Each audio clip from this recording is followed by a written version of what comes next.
تو روزے کی فرضیت کے احکام بھی یہ ہمیں قرآن نے عطا فرمائے ہیں۔ اب روزے کی فرضیت یقیناً جب روزے کو فرض کیا گیا، یہ سن 2 ہجری جب نبی پاک علیہ السلام مکہ المکرمہ سے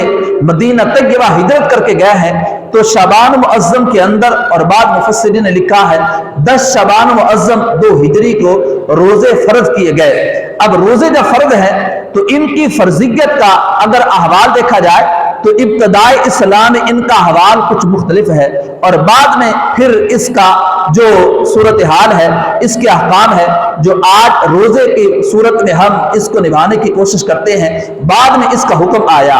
اب اسی روزے کی فرضیت کے اندر یہ کیا ہے؟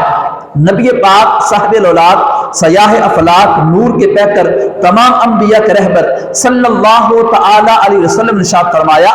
ہر چیز کی زکوٰۃ ہے، ہر چیز کی زکوٰۃ ہے، اور زکوٰۃ چیز کو پاکیزہ کر دیتی ہے، اس کو طہارت دے دیتی ہے۔ زکوٰۃ کا مطلب کیا ہے؟ جب ہر چیز کا حصہ ادا کر دیا جائے تو اس سے پاکیزگی آتی ہے، طہارت آتی ہے، اور اس میں بے شمار برکتوں کو رکھا گیا۔ اور جسم کی زکوٰۃ کیا ہے؟ جسم کی زکوٰۃ روزہ رکھنا ہے۔ جب بندہ یہ روزہ رکھتا ہے تو یہ اپنے جسم کی زکوٰۃ کو دیتا ہے، اور اس کی زکوٰۃ جب ادا کرتا ہے تو پھر قرآن کریم برہان رشید میں فرمایا لعلکم تتقون، جب تم اپنے جسم کی زکوٰۃ صحیح طور پہ ادا کر دیتے ہو پھر اس کی جزا اللہ کریم تقوی کا نور تمہیں عطا فرما دیتا ہے۔ یاد رہے نبی کریم رؤوف رحیم، صاحب خلق عظیم، بے کسوں کے کس، بے سہاروں کے سہارا، دکھیا دلوں کے چین، رحمت کونین، محبوب دارین صلی اللہ تعالی علیہ وسلم نے ارشاد فرمایا، حدیث کے راوی حضرت سیدنا ابو ہریرہ رضی اللہ تعالی عنہ ہیں، آپ فرماتے ہیں نور کے پیکر تمام نبیوں کے سرور، 2 جہاں کے تاجور، سلطان بحر صلی اللہ تعالی علیہ وسلم نے ارشاد فرمایا، 5 نمازیں اور جمعہ اگلے جمعے تک اور رمضان اگلے رمضان تک کے گناہوں کا کفارہ بن جاتا ہے، جب تک کہ بندہ کبیرہ گناہوں سے بچتا رہے۔ یعنی ایک نماز دوسری نماز تک، 5 نمازیں ان کا جتنا فاصلہ ہے، اگر ایک کے بعد دوسری ادا کرتا ہے تو یہ گناہوں کا کفارہ بن جاتا ہے۔ ایک جمعہ اگلے جمعے تک یہ سابقہ گناہوں کا کفارہ بن جاتا ہے، اور ایک رمضان دوسرے رمضان کے دوران جو ہے اگر بندہ گناہ کبیرہ سے بچتا رہے تو یہ ایسا ماہ مقدس ہے جو گناہوں کا کفارہ بن جاتا ہے، اور اس کی برکت سے اللہ کریم بندے کے گناہوں کو معاف فرما دیتا ہے۔ یاد رہے ماہ سیام، ماہ رمضان کی بے شمار رحمتیں اور برکتیں ہیں، یہاں تک کہ اس کے بارے میں بیان کیا گیا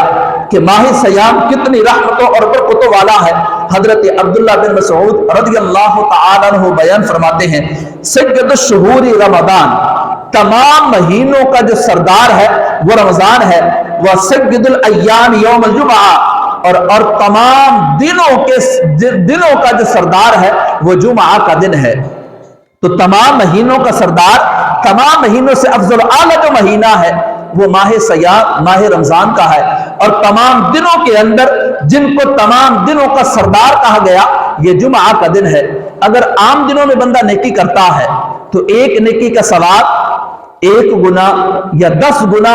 اس کو اجر کی صورت میں دیا جاتا ہے، لیکن اگر یہ نیکی جمعہ کے دن کرتا ہے تو ایک نیکی کا ثواب 70 گنا بڑھا کے دیا جاتا ہے۔ اور جب یہی جمعہ ماہ سیام، ماہ رمضان میں آ جائے تو پھر اب 70 سے کئی ہی بڑھ کر بندے کو اجر دیا جاتا ہے، چونکہ اس کے اندر فرض کا ثواب نفل کے برابر اور نفل کا ثواب 70 گنا کر دیا جاتا ہے۔ تو جمعہ کے دن ویسے ایک نیکی کا اجر 70 گنا بڑھا کر دیا جاتا ہے، تو اگر عام دنوں کے اندر ایک فرض ادا کیا جائے تو اس کا ثواب اور جمعہ کے دن کے جو فرض کا ثواب ہے وہ 70 گنا بڑھ کر، اور پھر جب ماہ سیام کے اندر یہ دن آتا ہے تو پھر یہ نیکیوں کے انبار، یہ نیکیوں کا ذخیرہ اور مزید بڑھ جاتا ہے۔ نبی کریم رؤوف رحیم صلی اللہ علیہ وسلم نے جو ہمیں یہ مختلف انعامات عطا فرمائے، ان انعاموں میں سے